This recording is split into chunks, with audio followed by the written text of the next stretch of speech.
भगवान के बच्चों ने एक बार इच्छा जताई, पिताजी आप कहीं घुमाने नहीं ले जाते। भगवान सुंदर से बगीचे में ले गए। वहां एक बहुत बड़ा गिरगिट था। भगवान ने जैसे ही उस गिरगिट को छुआ वो मानव रूप में परिणित हो गया। भगवान ने पूछा कौन हो? कहने लगा नृगो नाम नरेंद्रो हम इक्ष्वाकु तनय प्रभु दाने सख्यायमानेषु यदते कर्णमस्पृशम्।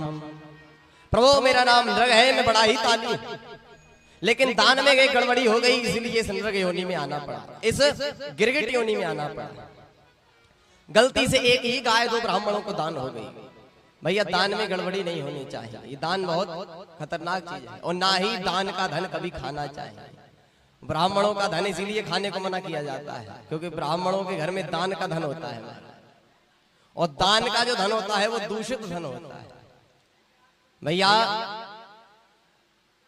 कोई व्यक्ति अपनी किसी कामना से दान कर रहा है और उसने दान कर दिया और आपने ले लिया, तो होता क्या है, वो ब्यादा उसकी खोपड़ी से तो उतर जाती है, उस दान के माध्यम से ब्राह्मण के घर में आ जाती है। और यदि आप कोई भी ब्राह्मण का घर का धन खाता है तो बड़ा खतरनाक होता है। ब्राह्मण तो उस धन को पचा जाता है। कैसे?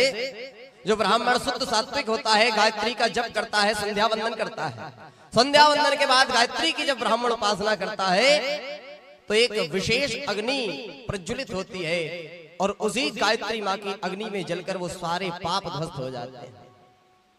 तो भैया जो ब्राह्मण दान का धन खाता है और भगवान का भजन नहीं करता, गायत्री का जप नहीं करता, तो उन ब्राह्मणों के घर की भी स्थिति बहुत ज्यादा अच्छी नहीं होती है। यदि आपके घर दान का धन आता है तो भगवान का भजन बहुत जरूरी है। इसलिए कहीं भी किसी भी आश्रम में किसी भी महाराज के यहाँ पर कुछ खाकर आओ तो उससे दुगना देकर आना चाहिए, हमेशा ध्यान रखना।